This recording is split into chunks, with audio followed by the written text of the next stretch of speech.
할렐루야. 우리에게 복 주시기를 기뻐하신 하나님을 찬양합니다. 우리가 주로 고백하는 하나님께서는 성부, 성자, 성령 그 삼위일체 하나님의 관계 안에서 누리시고 나누시고 기뻐하시던 그 풍성한 복을 그의 형상대로 사람을 지으시고 그들도 영원히 그 하나님의 관계 안에서 성부, 성자, 성령 삼위의 관계 안에서 함께 그 복을 누릴 수 있도록 하시기 위하여서 그의 놀라운 지혜로 창조 이전부터 계획을 세우셨어요. 그렇죠? 창조 이전부터 계획을 세우셨고 그의 놀라운 능력으로 그 계획에 따라서 창조를 시작하셨으며 그의 놀라운 성품, 대표적으로 그 하나님의 공의, 하나님의 사랑, 공의로운 사랑이라고 저는 표현을 하는데, 구별하시고 그 사랑으로 구별하시고 채우시고 다스리시고 운영하시고 돌보심을 통해서 보호하시고 인도하셔서 실패와 실수도 없이 그 복을 누리게 하시는 이 만복의 근원 되신 하나님이십니다. 믿으십니까? 하나님은 만복의 근원이 되세요. 복은 하나님으로부터 나오는 거예요. 이 복이라고 하는 것을 우리는 단순히 내가 잘 되는 것으로 생각하지만 그렇지 않습니다. 성경에서 말하는 복은 하나님으로부터 나오는 하나님의 생명력이라고 말할 수 있는 것이고, 하나님의 은혜라고도 말할 수 있는 것이고, 생명이라고도 말할 수 있는 것이에요. 다시 말해서 이 복이신 하나님께서는 하나님의 형상대로 지은 사람도 그 복을 누리게 하시겠다는 목적하에 첫 창조와 새 창조를 계획을 하셨어요. 창세 전부터 새 창조를 이루시기 위하여서 그래서 첫 창조를 시작을 하셨죠. 그리고 이 시간의 흐름이라는 역사, 이 과정을 통해서 하나님께서는 하나님의 백성들을 이렇게 구별해 가신단 말이에요. 그의 백성을 가르치시고 인도하시며 거룩하게 씻기셔서 이 새 창조의 전 과정, 구속사적 과정을 통해서 하나님의 뜻인 그 풍성한 삼위의 관계 안으로 이끄시는 분이에요. 이해가 되시죠?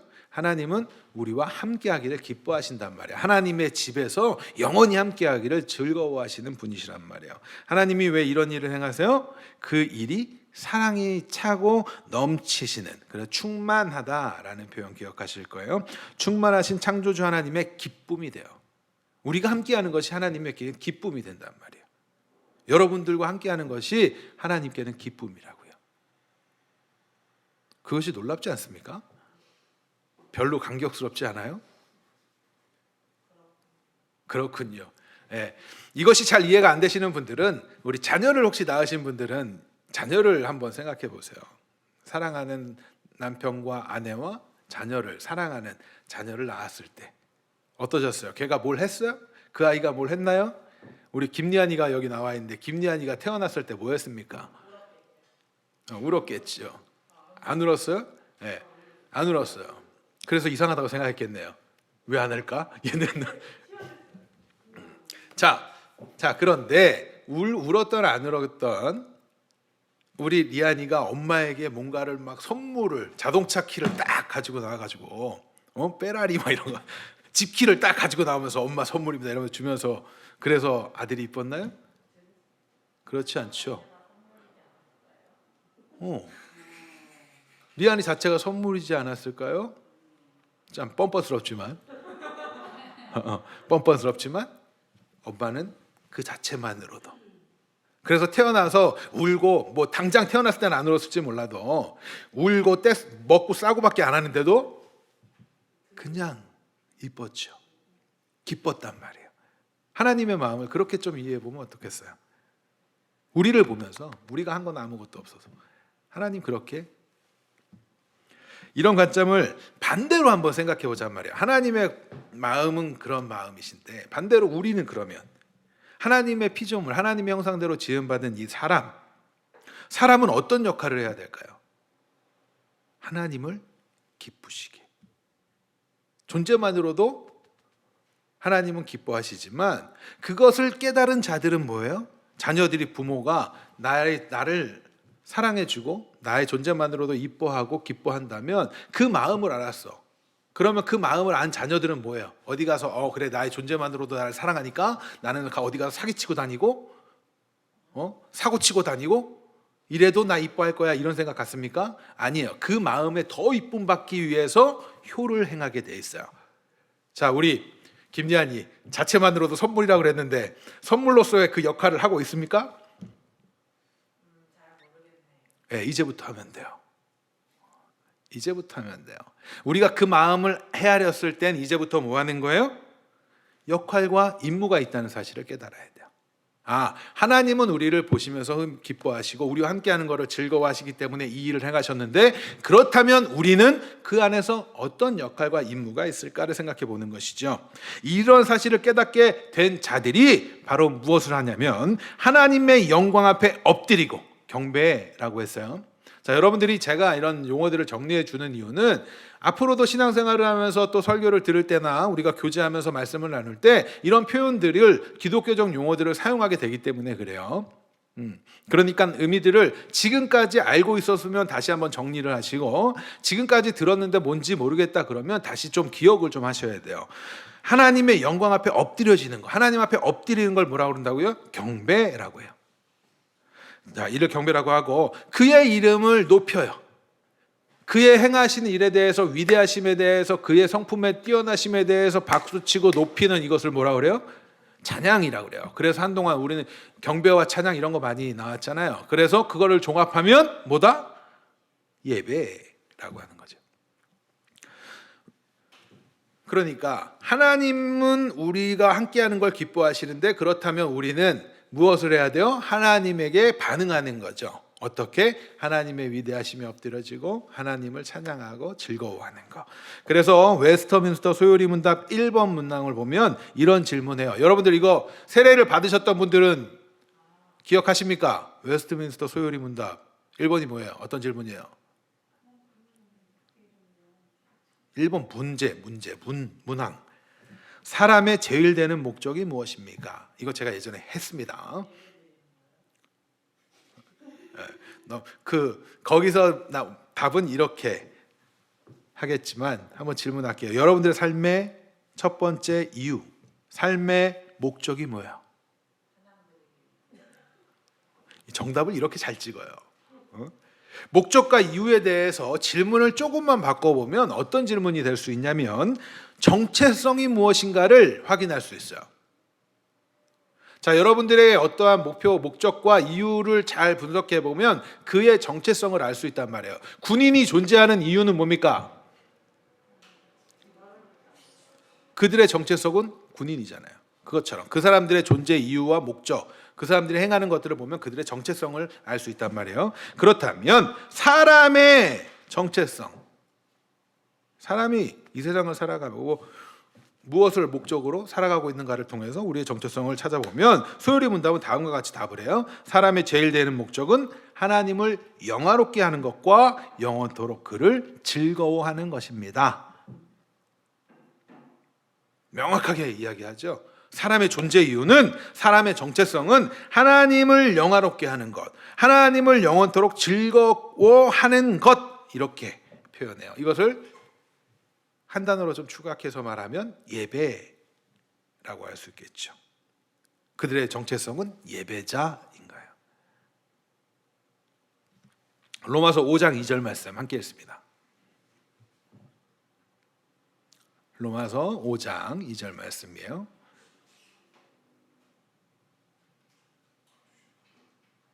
카톡으로 보냈는데 제가 성경 찾습니다. 로마서 5장 2절.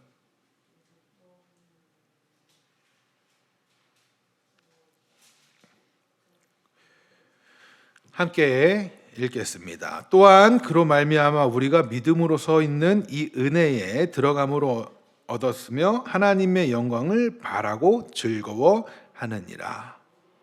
그로 말미암아 우리가 믿음으로 서 있는 이 은혜에 들어감으로 얻었으며 하나님의 영광을 바라고 즐거워하는 것. 사람은 하나님을 위하여, 하나님을 예배하기 위하여, 하나님의 영광을 찬양하기 위하여 피조되어 온 존재라는 사실을 여러분들 기억하셔야 됩니다. 이것이 존재 이유이고 이것이 하나님의 복을 누리는 것이라는 점을 여러분들 기억하셔야 돼요. 왜 그럴까요? 가끔 제가 말씀드려요. 본래 사람은 하나님의 안식을 향하여 피조가 되었기 때문에, 이런 표현 제가 쓰죠. 안식일을 향하여 피조가 되었기 때문에 이런 표현들 제가 쓰지 않아요? 하나님의 안식이란 하나님과의 깊은 관계 가운데 하나님과 즐거워하는 거예요. 맞습니까? 제가 이 본문을 가지고 이 창세기 처음 설교를 했었어요. 먼저 안식에 대한 이야기를 하고 창세기 1장 1절부터 시작을 했단 말이에요. 예. 그때에도 잠깐 이런 설명을 했을 거예요. 하나님의 안식이란 하나님의 깊은 관계 속에서 하나님과 즐거워하는 것. 하나님과의 바른 관계가 세워져 있을 때 영적인 평안을 누리는 것. 오늘 본문 아시는 것처럼 한번 보시면 7일째 곧 안식일을 담고 있는 내용이에요. 그렇죠? 하나님께서 첫째 날, 둘째 날, 셋째 날 그 틀을 만드시고 넷째 날, 다섯째 날, 여섯째 날 그 안을 채우셨어요. 첫째 날은 셋째 날에 이렇게 채우시고, 둘째 날은 넷째 날에 채우시고, 셋째 날은 여섯째 날에 이렇게 채워가시잖아요. 그래서 그때 뭐 했어요? 틀을 형성하시고 그 안을 채우신다. 뭐 이런 거, 채움, 뭐 이런 거 설명했던 거 기억나시죠? 이렇게 하신 후에 하나님이 안식을 취하십니다. 우리가 생각해 보면 하나님이 안식이 필요한가? 하나님이 쉼이 필요해요? 만약 하나님도 막 일하고 지쳐서 그런 존재라면 우리가 참 믿을 수가 없어요. 의지할 수가 없어요.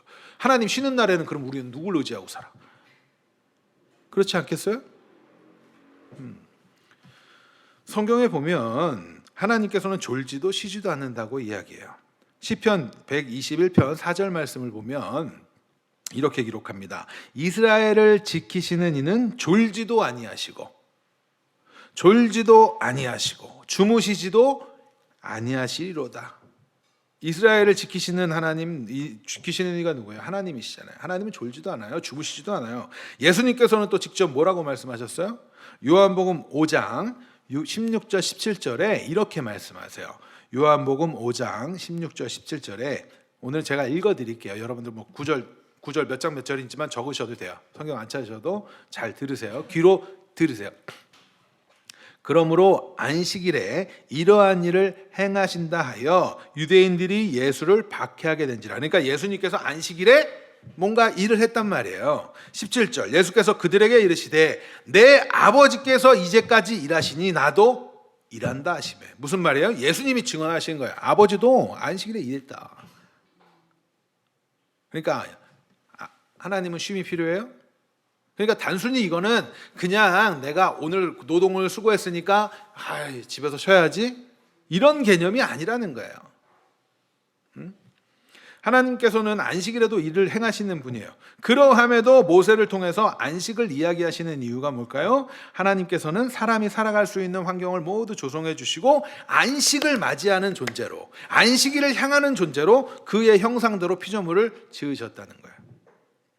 만약 하늘의 달과 하늘의 해와 하늘의 별이 없다면, 자연의 법칙들이 없다면, 사람들에게 먹을거리가 만들어져 있지 않다면 사람이 살아갈 수 있겠습니까?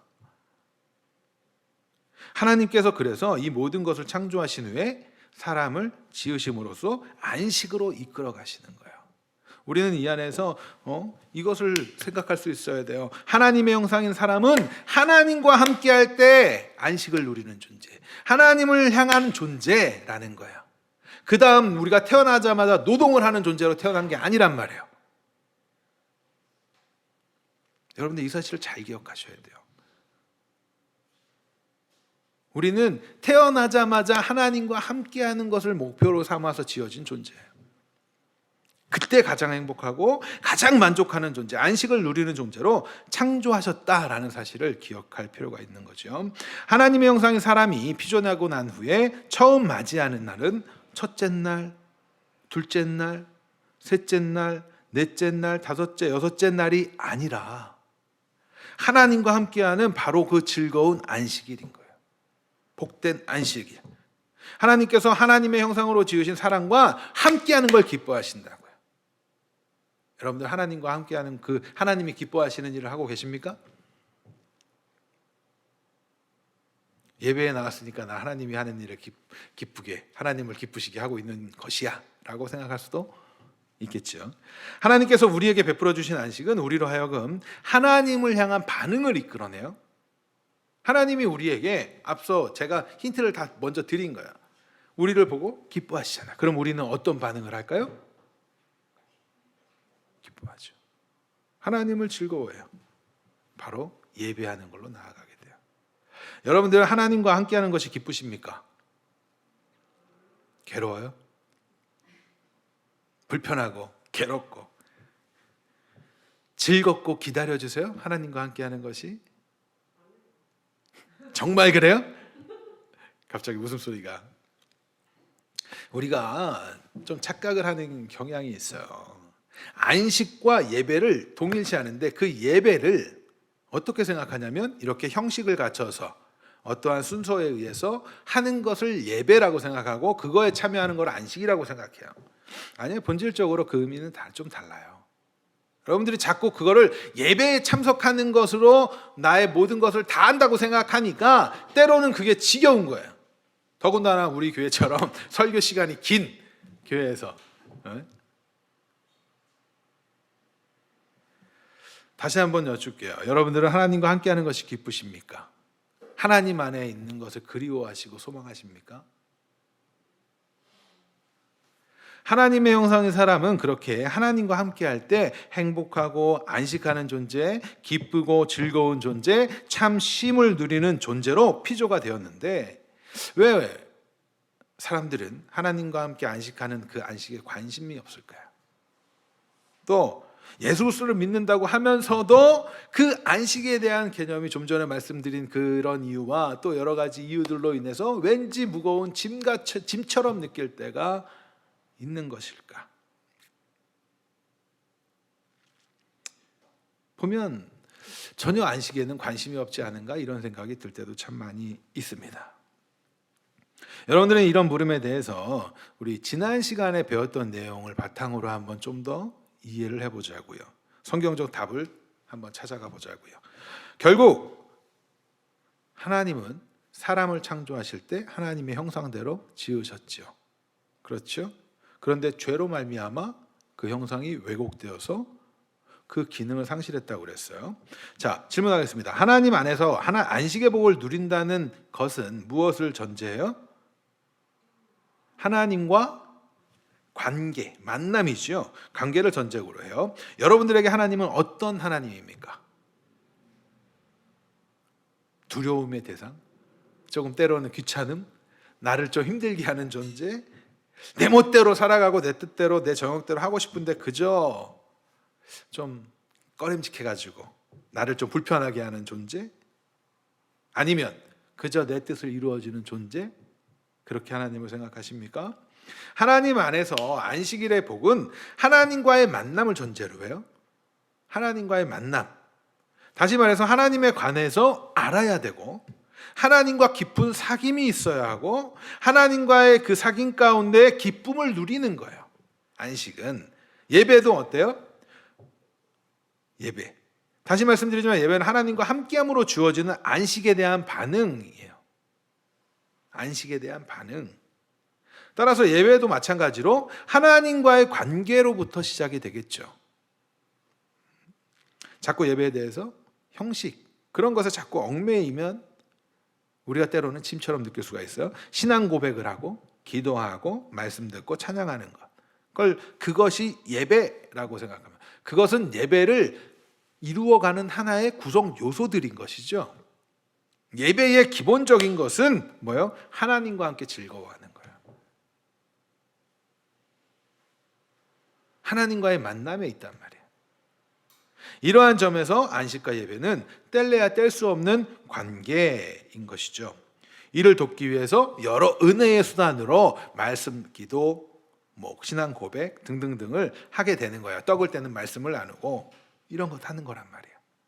그런데 우리는 오늘날 한국 교회는 좀 많이 그런 형식에만 너무 집중되어 있어요. 그래서 예배만 참석하면 나는 신앙생활 다 한 것으로 착각하는 그러한 좀 건강하지 못한 신앙을 만들어낸 게 좀 있지 않은가 이런 생각을 해보게 돼요. 먼저 세워져야 할 것은 하나님과의 만남에 있단 말이에요. 예배가 여러분들 예배 오는 것이 막 즐겁고 기다려집니까? 왜 안 그래요? 그냥 그거 어떻게 하나 해내야 되는 숙제처럼 하니까. 그렇지 않아요. 예배는 하나님과의 만남의 관계 속에서 시작돼야 되는 거예요. 결국 하나님 안에서 안식의 복을 누리고 참된 예배자로 자라가게 되는 것은 반드시 회복된 하나님의 형상으로 지어져야 가능한 일이에요. 하나님께서 베풀어 줘서 오직 하나님 안에서 누리게 되는 그 쉼, 곧 안식과 그 안에서 하나님의 위대하심을 노래하고 그 풍성하신 은혜에 감사하고 감격하면서 하나님과 함께 기뻐하는 그 예배의 반응을 하게 된다는 결론, 이것을 여러분들 좀 염두하셔야 돼요. 안식은 하나님과 함께 하는 것이고 하나님이 기뻐하시는 일이고, 그래서 하나님은 쉼이 필요 없으시나 안식을 허락하셨고 그것을 통해서 우리와 만남과 관계를 형성하시고 우리는 그에 대한 반응으로 하나님을 예배하고 찬양하는구나. 그런데 예배라고 할 땐 무엇이다? 그냥 이러한 기도하고 이런 형식적인 것들은 도움을 주는 것들이구나. 이것을 하는 게 목적이 아니구나. 그것을 통해서 뭐 해야 돼요? 하나님과의 만남이 있어야 하는구나. 이것을 기억하시란 말이에요. 하나님이란 존재를 알지 못하는데 어찌 안식을 누릴 수 있겠습니까? 하나님이란 존재에 관심이 없는데 천국이 무슨 소망이 되겠어요? 하나님의 존재를 알지 못하는데 어떻게 예배할 수 있겠어요? 하나님과의 관계가 세워져 있지 않은데 그 자리가 어찌 기쁠 수 있겠습니까? 하나님과의 뜻을 알 수도, 그 보기신 하나님과의 관계도 바로 세워져 있지 않은데 어떻게 하나님의 뜻하신 대로 행하고자 하는 그 삶의 예배가 나올 수 있겠어요? 그렇기 때문에 지난 시간에 배웠던 것을 다시 떠올려 보셔야 돼요. 자, 지난 시간에 배운 바와 같이 첫사람 아담, 인류를 대표하는 아담은 하나님의 형상으로 지음을 받았어요. 그때 보시기에 좋았더라. 무지한 상태로 피조가 되었죠. 그 당시에 하나님 흙으로 사람을 만드시고 그에게 생기를 불어넣으셨을 때 그때 그에게 주어지는 기능들이 있죠. 그게 뭐예요? 지정의, 그렇죠? 근데 그것에서 하늘의 것을 아는 지식과 땅의 것을 아는 지식, 영적인 즐거움을 느낄 수 있는 것, 육적인 즐거움을 느낄 수 있는 것, 행함으로의 의지와 원함으로의 의지가 있어요. 그러니까 여러분들이 쉽게 생각하면, 칠판이 있으면 좋은데 쉽게 생각하면 위의 것들과 아래 것들을 이렇게 다 행할 수 있는 그러한 존재로 하나님 피조하셨단 말이에요. 하나님께서 그렇게 형상으로 만드시고 그에게 명령하신, 사람에게 명령하신 게 뭐예요? 생육하고 번성하고 땅을 정복하고 다스리라는 거예요. 그러기 위해서 필요한 것이 뭐예요? 바로 하늘의 것을 아는 지식, 땅의 것을 아는 지식, 영적인 즐거움, 육적인 즐거움, 행함으로의 의지, 하나님의 말씀대로 행하고자 하는 그 의지와 원함으로의 의지가 있어야 한단 말이에요. 하나님은 그 기능들을, 그 역할들을 허락하셔서 인간이 그 역할을, 임무를 감당하게 되는 거예요. 왜요? 하나님의 뜻대로 행할 수 있어야 돼. 하나님의 뜻을 알아야 이 땅에서 그것을 행할 수 있거든.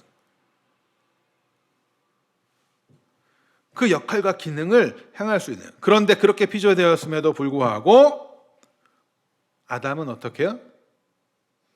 비록 무지한 상태로 창조되었으나 행할 수도 있고 행하지 못할 수 않을 수도 있는 그러한 선택의 기로에서 행하지 않음을 선택하게 되잖아요. 그러면서 어떻게 돼요? 하나님의 형상이 더럽혀졌다. 그게 죄의 문제 아니에요? 하나님의 형상을 오염되니까 그 기능을 상실하게 돼요. 하늘의 것들을 알지 못해요. 하나님을 알지 못한단 말이에요. 하나님의 뜻을 알지도 못하는데 행하고자 하겠습니까? 하나님의 뜻을 행하지 않는데 하나님의 그 행함으로 인한 그 즐거움을 알 수 있겠습니까? 하나님을 알지 못하는데 안식이 즐거움을 느낄 수 있겠습니까? 하나님을 알지 못하는데 어떻게 예배가 기쁠 수 있겠습니까? 예배가 나올 수 없는 거예요. 그냥 겉으로 그 예배하는 척은 할 수 있어요.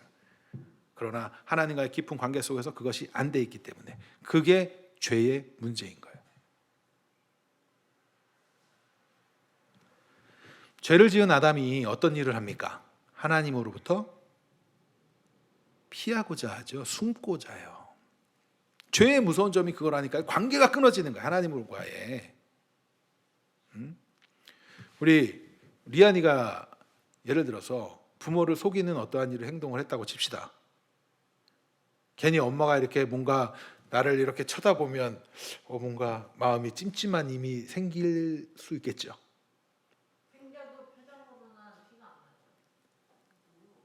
티가 안 나요?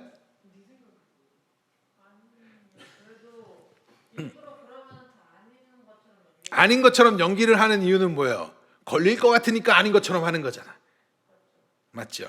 왜? 우리가 죄를 지으면 괜히 그 자리를 피하게 되고 괜히 더 큰 소리를 내거나 이런 경우들이 생기는 이유, 거짓말을 하는 이유. 왜 그래요? 두렵죠? 나의 잘못이 발각될까 봐, 폭로될까 봐. 그러면서 뭐가 문제가 돼요? 관계가 깨어지는 게 문제가 되는 거예요. 단순히 죄를 짓는 것, 그거 자체만, 그 행위 자체, 그거 잘못된 거겠지만 그거보다 더 큰 문제는 그로 인하여서 관계가 회복이 안 될 정도로 깨어지는 거에 있다는 거예요.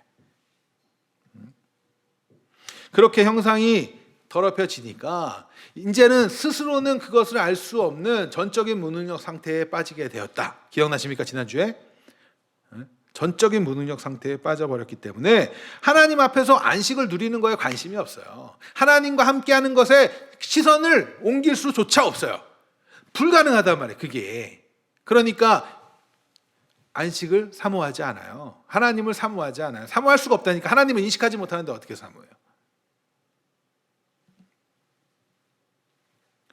그러한 상태에 빠져버렸기 때문에 사람들은 계속해서 하나님의 뜻에서 벗어나는 일밖에 할 수가 없는 거예요.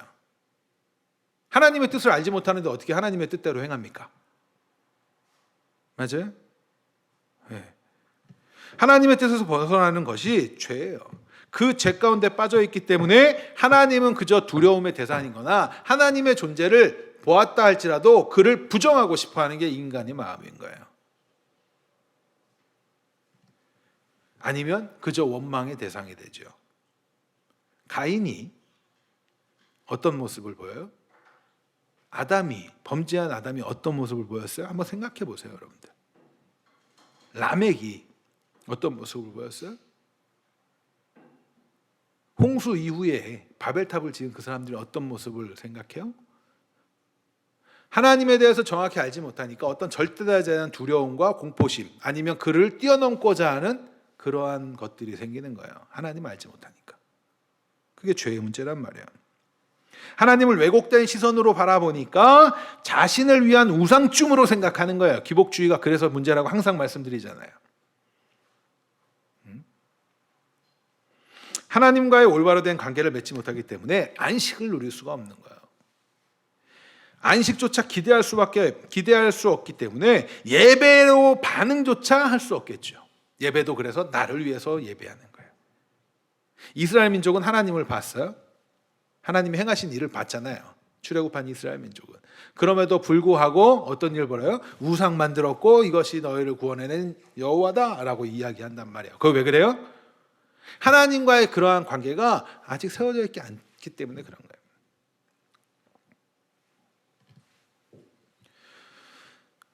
그래서 그러한 상태 가운데 있을 땐 예배에 있어서도 그저 그 예배를 종교 행위처럼 생각하고 내 심신을 달래는, 그래서 어떤 분들은 그냥 좋은 얘기 목사가 하니까 가서 들어야지 이러시는 분들도 있어요.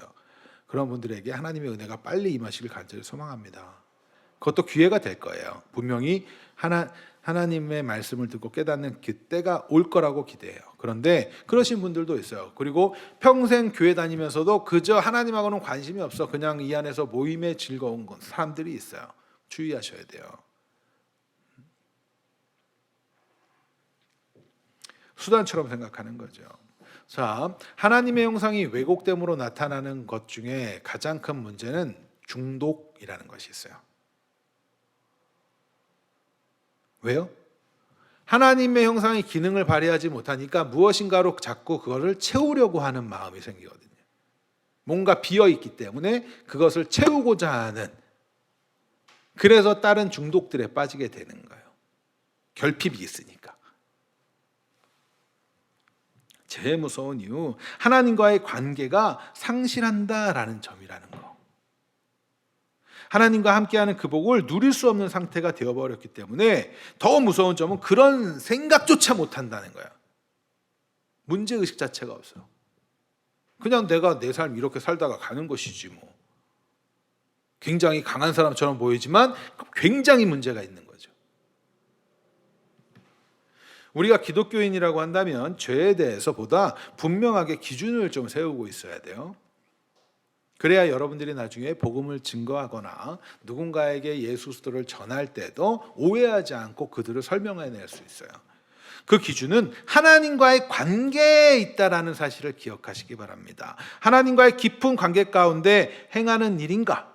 아니면 하나님과 관계없이 도덕적, 윤리적, 양심, 준법 정신에 의해서 행하는 일인가? 확실한 기준이 있어야 돼요. 비록 어떤 행실에 있어서 선한 영향력을 펼치고 막 자원봉사도 하고 좋은 일을 하고 우리는 그러면 대단히 도덕적, 윤리적으로 뛰어난 사람들이야 라고 생각하잖아요. 일반적으로 세상을 살아가면서.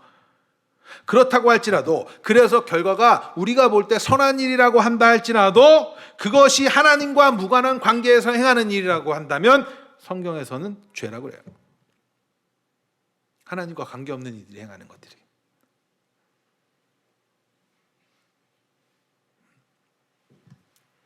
죄인들의 모습일 뿐이에요. 왜요? 죄로 인하여서 왜곡되고 오염된 상태에서 나오는 것들이기 때문에 그래요.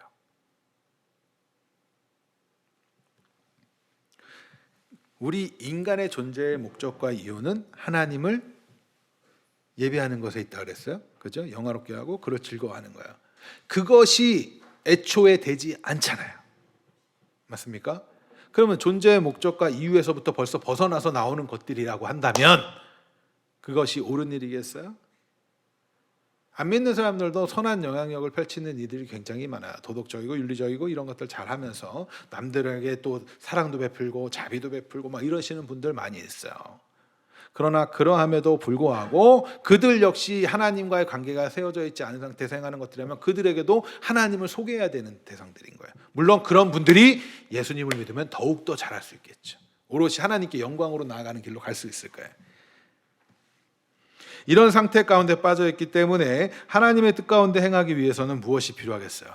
하나님의 뜻 가운데 거하기 위해서, 하나님을 알기 위해서 무엇이 필요해요? 하나님의 은혜가 필요한 거예요. 그래서 우리가 할 수 없단 말이에요. 우리는 불가능하다니까 전적으로 무능력하고 우리는 관심조차 없는데, 그래서 하나님의 은혜가 필요해요. 예수 그리스도를 통한 그 죄사함이 필요한 거예요. 거듭남이 필요한 거예요. 자, 죄사함이라고 하는 것은 용서해 줄게. 맞습니까? 그 의미? 리안이 맞아요? 죄사함, 죄를 사함 받았다. 용서함 맞죠?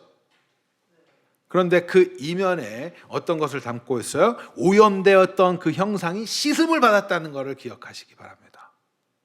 이제 씻겨지는 거예요. 뭘로? 예수 그리스도의 보혈과 물과 피로 씻음 받는 거예요. 새롭게 태어나는 거란 말이에요. 그걸 뭐라 그래요? 성경에서 뭐라 그래요? 거듭남. 거듭나는 거. 다시 태어났단 말이에요. 새로운 피조물,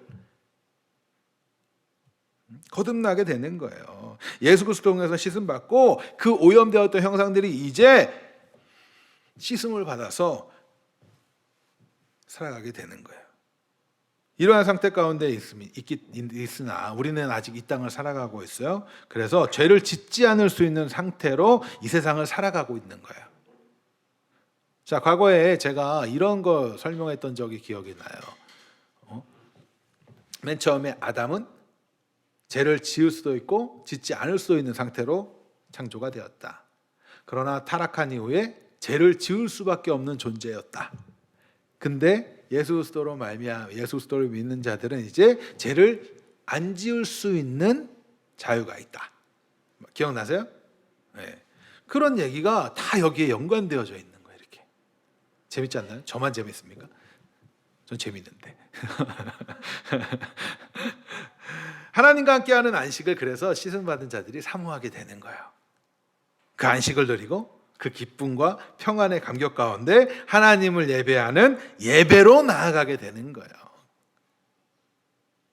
그래서 예수 그리스도를 믿는 자만이 하나님 예배해요. 안식을 사모해요. 소망해요. 여러분들 안식을 사모하고 하나님을 예배하는 것을 사모하고 있으십니까?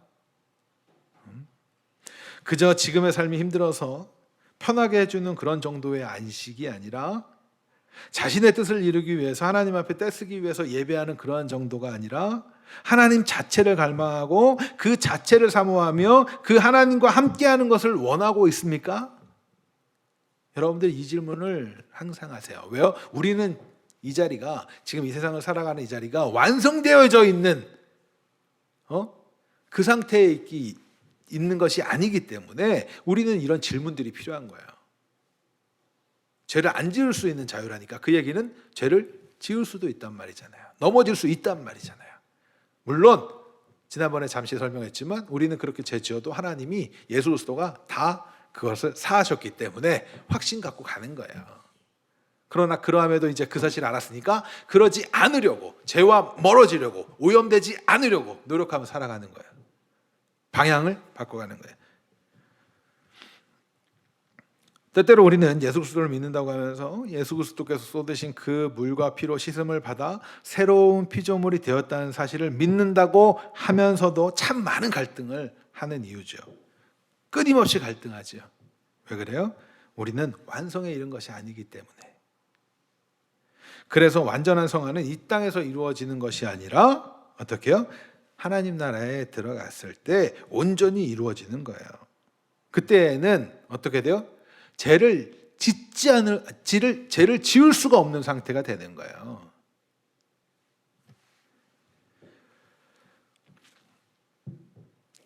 그렇기 때문에 우리는 이 땅을 살아가면서 넘어질 때도 있고 또 넘어져도 괜찮은 겁니다. 다시 힘을 내서 다시 하나님과의 관계를 새롭게 하고 새로워진 형상으로의 삶을 살아가기 위해서 다시금 헌신해야 돼요. 우리가 예수 그리스도를 주로 고백한다는 사실은 이제 하나님의 그 새로운 피조물로 거듭났다는 것이고 이제 그 하나님과의 관계를 회복하게 되었다는 것이고 동시에 하나님 안에서 안식을 누리는 그 복을 회복하게 되었다는 거예요. 그 영혼이 그 복을 소망하면서 살아갈 수 있는 존재가 되었다는 거예요. 하나님을 인식하지도 하나님께 관심도 없었는데 하나님을 인식하게 되고 하나님을 그리워하게 되고 하나님과 함께하는 날을 소망하게 되는 거예요. 어떤 분들이 이런 얘기 많이 하잖아요. 이 땅의 삶이 너무 괴로워서 하나님을. 저는 엄밀히 따지면 그것도 조금 문제가 있는 생각이라고 생각해요. 이 땅이 힘들어서 물론 이 땅이 힘들기 때문에 더 좋은 것을 사모하는 마음은 있지만 우리는 그 차원을 조금 뛰어넘어서 어떤 거여야 돼요? 여기서나 저기서나 함께 있는 것이 제일 하나님이 함께 있는 것이 가장 최고구나를 알아가는 좀 그러한 수준이 됐으면 좋겠어요. 그러면 환경을 초월하겠죠. 왜? 하나님은 환경을 뛰어넘는 그 안식으로 우리를 이끌어 주시는데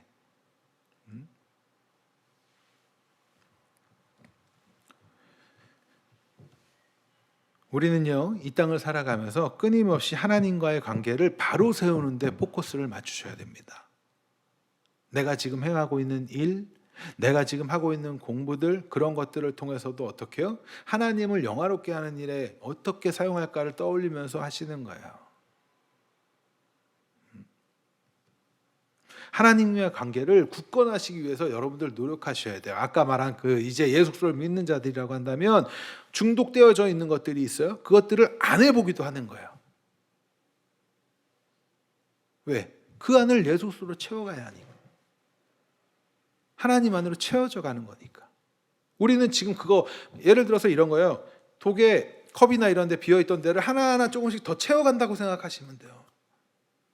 채워져 가야 되니까. 그런데 죄를 짓는 건 밑빠진 독이라는 거지. 계속 뭔가를 또 새는 거지.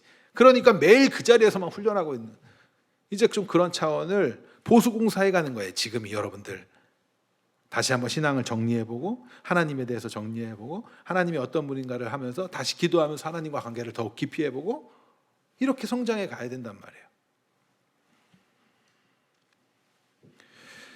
간혹 너무 좀 답답한 경우를 보게 됩니다. 예수 그리스도를 믿는다고 하면서 일상 속에서는 신앙인으로서의 삶과 세상에서의 삶을 분리해서 살아가는 경우를 볼 때예요. 그거는 그냥 신앙생활할 믿음 생활할 때 교회 안에서 일이죠.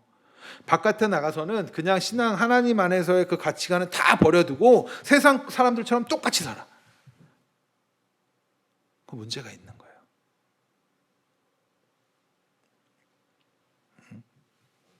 예를 들어서 이런 분들이 있어요. 내가 신앙적 가치관, 성경적 가치관을 배웠어요. 그렇다고 한다면 내가 갖고 있는 지금 세상에서 사용하고 있는 그 가치관들이 있을 거 아닙니까? 예를 들어서 뭐 어떠한 정치에 대한 어떠한 관이 있을 거예요. 그렇다고 하면 하나님의 나라의 가치관으로 이 세상의 정치를 봐야 되는 거예요. 하나님 나라의 가치관으로 또 무엇을 봐야 돼요? 경제적인 측면도 봐야 되는 거예요. 그런데 보통 이런 경우가 많더라고요. 하나님 나라의 가치관은 여기서만. 그리고 세상에 갔을 때 세상 사람들하고 같이 자기가 좋아하는 것들 그냥 하는 거, 그건 문제가 있는 거란 말이에요. 하나님 나라의 가치관으로 이 땅을 살아가는 거라고. 우리는 하늘의 것을 회복받았으니까 그것을 가지고 이 땅의 육의 것을 살아야 되는 거라고. 그게 하나님이 생육하고 번성하고 복을 주셔서 다스리게 하시는 그 기능을 회복시켜 주시는 거예요. 좀 이해가 되시죠? 그러한 가르침 망각하고 세상에서 세상 사람들이 추구하는 거, 어떤 분들은 교회에서 열심히 기도하고 헌금도 많이 하고, 그런데 세상에서는 불법도 많이 해. 돈 벌겠다고. 말이 됩니까? 그러니까 기독교인들이 욕먹는 거예요. 물론 그분들이 진짜인지 가짜인지 그거는 우리는 알 수 없으나, 만약 그분들이 지금 뭔가를 잘못하고 있다는 사실은 알 수 있잖아요. 그러면 그분들 빨리 돌이켜야 돼요. 우리도 우리 스스로를 보면서 그런 부분이 없나를 점검하고 돌이켜야 돼요. 내 이득이 될 때는 당장에는 안 믿는 사람처럼 하나님 잠깐만 눈 감아주세요. 그러고 와서 매일 주일날 와가지고 회개하면서 눈물 흘리고, 그런 분들 굉장히 많이 봤어요. 어쩌면 우리도 그러고 있었는지도 모르잖아요. 이제는 점검을 하자고요. 이제는 좀 바꿔가자고요. 내가 당장에 손해볼지라도 나는 그리스도인답게 살아보는 거야. 오죽하면 예수님은 좋은데 예수 믿는 사람들 때문에 교회 다니기 싫다는 얘기가 나오겠습니까? 고모가 그래요? 그럴 수 있어요. 좀 그 말 들으면 자존심 상하고 비참하지 않아요? 그런 마음 자체가 없는 건 우리 문제 있는 거예요. 그 말 들었을 때 부끄러워야 되고, 어디 가서 이제는 기독교인이라고 말하지 못. 과거에는 그랬다고 그랬죠. 목사라 그러면 뭔가 대우해주고 막 이런 게. 근데 오늘날 어디 가서 목사라는 얘기 하기 쉽지 않다고 그랬죠.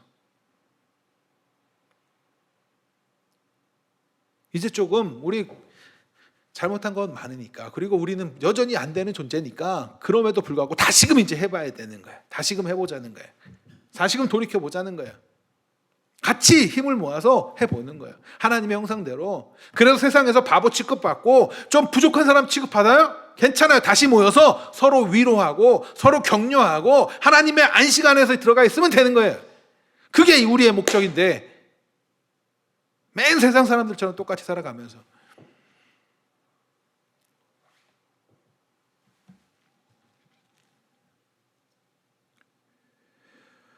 그렇게 가치관대로 살아가는 것은 사실 우리가 신앙인으로 살면서 넘어지는 것과 좀 달라요. 어떤 면에서는 정말 하나님을 아는가라는 것까지 의심이 될 때가 있어요. 우리는 우리 스스로를 이제 점검하셔야 돼요. 그리고 우리 각자에게 서로 시금석이 좀 되어주셔야 돼요.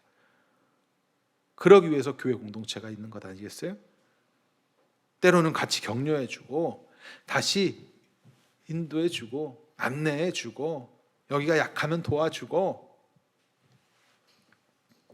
우리가 예수 그리스도께서 흘리신 물과 피로 씻음을 받는 자들이 맞다면, 그래서 이전에 죄로 인하여서 더럽혀졌던 그 기능을 잃어버렸던 하나님의 형상으로서의 역할과 기능을 다하지 못했던 상태에서 이제 새로운 피조물로 되었다는 사실을 믿는 그런 자들이 맞다면, 우리는 이제 하나님의 뜻을 행하고자 좀 더 적극적으로 나아가야 돼요. 하나님의 형상을 드러내고자 적극적으로 행해야 된단 말이에요.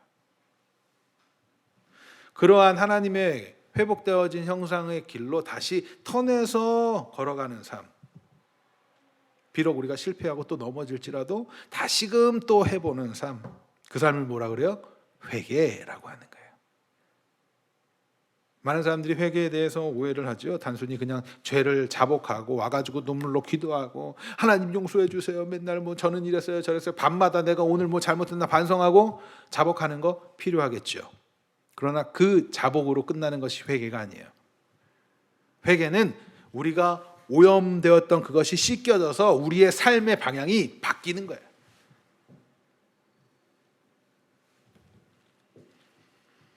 성경 사전에서 이 회개에 대해서 잘 정리되어 있어서 제가 한번 읽어드릴게요. 죄에 대한 확신과 하나님께 죄를 지었다는 깨달음, 그죠? 죄를 인정하게 되는 거예요. 그리고 죄를 구속하신 하나님의 은혜로 자신의 죄성을 확인해, 나의 죄성을 확인했단 말이에요. 죄로부터 결정적으로 돌이키는 신앙 행위라고 되어 있어요. 죄로부터 내가 이것이 이제 죄인 줄 깨달았어. 말씀을 듣고 말씀을 읽고 하다 보면 죄가 뭔지를 깨달아요. 그렇죠? 그러면 그것에서부터 안 해보고자 하는 거예요. 우리는 하나님의 형상, 씻음받은 형상, 그래서 그 기능을 발휘할 수 있는 상태가 되었단 말이에요. 그래서 제가 그런 표현하잖아요. 의지를 가지고 사랑하세요. 왜? 이제는 원함으로의 의지만 있는 것이 아니라 회복되었기 때문에 하나님의 뜻대로 행하고자 하는 의지가 있는 거예요. 해보셔야 되는 거예요. 저도 그게 참 어려워요. 그래서 해보기를 안 되니까 더 기도해야 되는 거예요.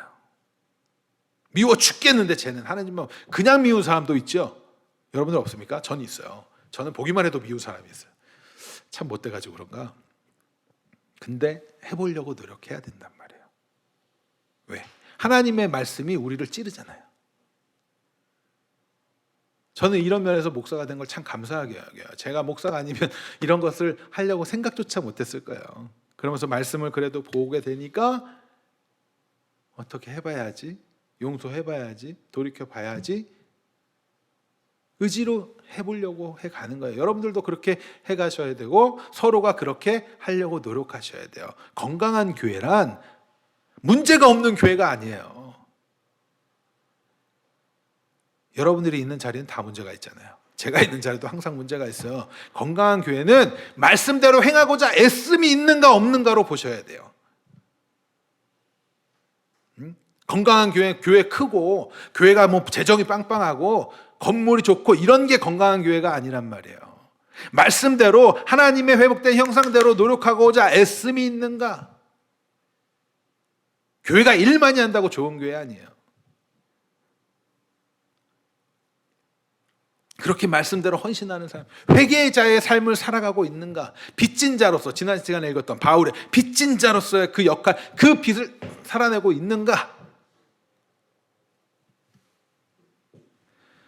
회개는 예수 그리스도를 통해서 씻음받고 새로운 피조물로 거듭나게 됨으로써 이 과거에 상실했던 그 하나님의 형상, 그것을 이제 회복되어서 그 삶을 바꿔가는 거예요. 이제 회복된 자니까 하나님의 뜻을 알아요. 하늘에 대한 지식, 하나님에 대한 지식, 하나님의 말씀, 뜻을 깨닫고 어떻게 해요?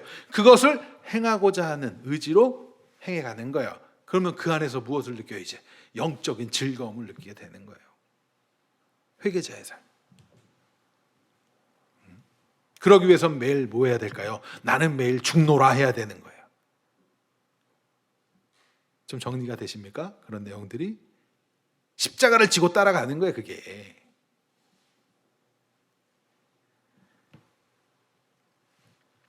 이런 회개가 일어난 이들에게 주어지는 것이 뭐예요? 죄로부터의 자유함이잖아요. 하나님을 이제는 두려움의 대상이나 그 귀찮게 하는 대상이나 나를 불편하게 하는 대상이나 원망하는 그러한 대상이 아니라 나의 것을 좀 들어주는 우상처럼 여기는 그러한 대상이 아니라 정말 그 하나님의 그럼에도 이렇게도 안 되는 나의 존재만으로도 하나님 이뻐하신다라는 그 기쁨이 회복되어지고 그 안에서 찬양이 넘쳐나게 되는 거예요. 그게 신앙인의 삶이라고요. 그게 회개자의 삶이고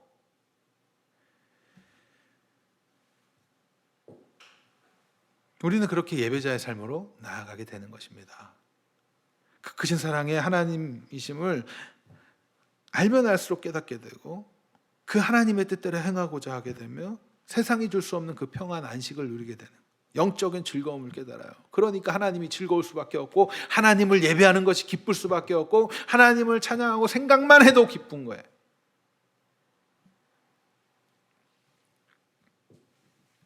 어떻게 성경에 등장하는 수많은 선배 신앙인들은 자신들의 목숨을 내오면서까지 하나님과 동행하는 것을 그렇게 좋아할 수 있었을까요? 그냥 그들의 삶이 세상에서 말할 때 복받은 사람인 것 같아서 제가 가끔 말씀드리지 않습니까? 예수 안 믿는 부자가 더 많다고.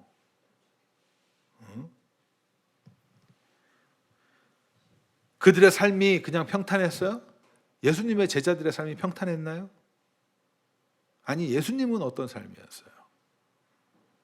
그들의 삶에 아무 문제가 없기 때문에 가끔 설교를 드리면 요셉의 이야기를 하면서 굉장히 형통한 삶 뭐 이런 표현들 나오니까 그가 나중에 총리가 됐어. 그래서 고생 끝에 낙이 와서 총리 뭐 이런 정도의 수준으로 이해하시는 분들이 있는데 그렇지 않습니다. 그들의 삶을 요셉의 삶을 한번 들여다보세요. 굉장히 고통받는 삶이에요. 다윗은 어떻습니까? 다윗. 우리가 예배 찬양하면 빼놓을 수 없는 인물이 바로 다윗이잖아요. 그렇죠? 다윗 한번 떠올려 볼게요. 다윗은 목동이었을 때도 왕이었을 때도 하나님을 찬양하고 예배했어요. 그래서 시편에 많은 시들이 다윗을 통해서 기록되지 않습니까? 사망의 음침한 골짜기를 다닐 때에도 하나님을 예배했고 또 왕의 자리에 있을 때도 하나님을 노래했어요. 궁정에서도 노래하고 들판에서도 노래하고 괴로울 때도 하나님을 찬양할 수 있었고 그 다윗의 에피소드 중에 여러분들 기억하시는 거 다윗이 진짜 어린아이처럼 춤췄던 때가 있지 않습니까? 하나님의 법궤가 들어왔을 때 왕이었어요.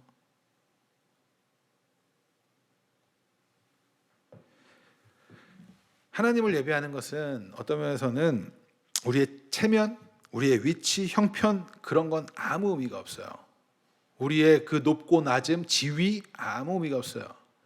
남녀노소 아무 의미가 없어요. 우리의 힘들고 괴로운 형편 그것도 아무런 의미가 없어요. 그거를 초월한다니까요. 그거를 초월한다고. 왜? 하나님하고 안식하는 것이 인생의 목적인데 왜 자꾸 주어진 문제만 보면서 전전긍긍하고 있냐 이거예요.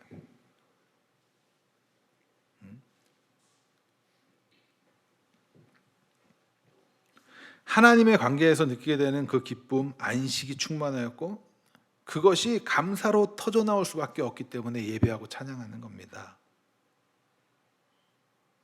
이런 예배자가 되고 싶지 않으십니까? 제발 그랬으면 좋겠죠. 아닌가요? 일단은 아직까지는 모르겠습니까? 우리 이런 예배자를 꿈꿔야 돼요. 우리 인생을 살아가면서. 다윗이 그렇다고 해서 범죄한 적이 없나요? 범죄한 적이 있어. 말도 안 되는 넘어지는 적이 있단 말이야. 다윗도 넘어지는데 우리라고 안 넘어지겠습니까? 그럼에도 불구하고 그는 어떤 삶을 살아요? 나단을 통해서 하나님이 이야기할 때 어떤 삶을 살아요? 회개하고 돌이키는 삶 살아요. 돌이키는 삶을 산다고. 다시금 하나님 앞에 엎드려지는 거. 이게 안식을 누리고 맛본 자가 하나님을 예배하는 거예요. 주 안에 사랑하는 성도 여러분, 우리 하나님께서는 우리에게 안식 주시기를 기뻐하십니다. 그게 복이에요. 하나님과 함께 뛰놀고 함께 거닐며 함께 즐거워하는 이게 쉼이라고요. 그것을 기뻐하세요. 그 쉼을 맛보고 느끼길 원하십니까? 하나님 자체를, 하나님만을 그리워하시고 소망하시기 바랍니다. 하나님이 주는 뭐 어떠한 것들 다른 거 말고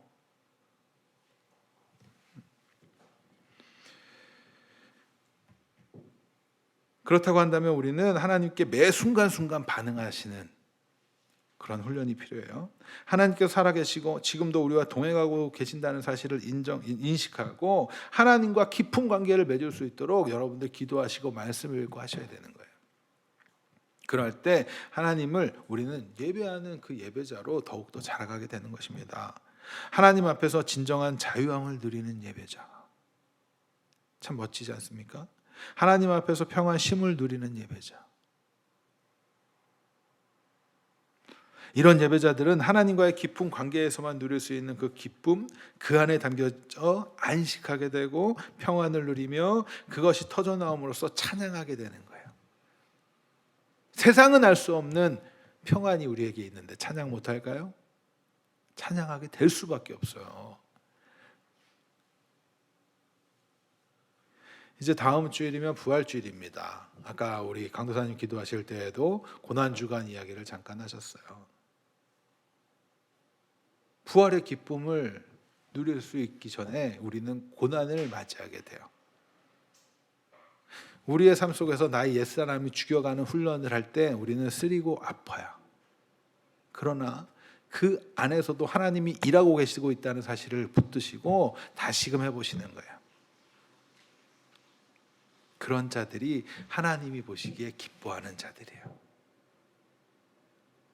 이 자리에 모여서 예배드리는 예배자들, 그리고 영상을 통해 예배드리는 예배자들이 정말 하나님이 보시기에 흐뭇해하시고 그것을 마음으로 가득히 느낄 수 있길 간절히 소망합니다.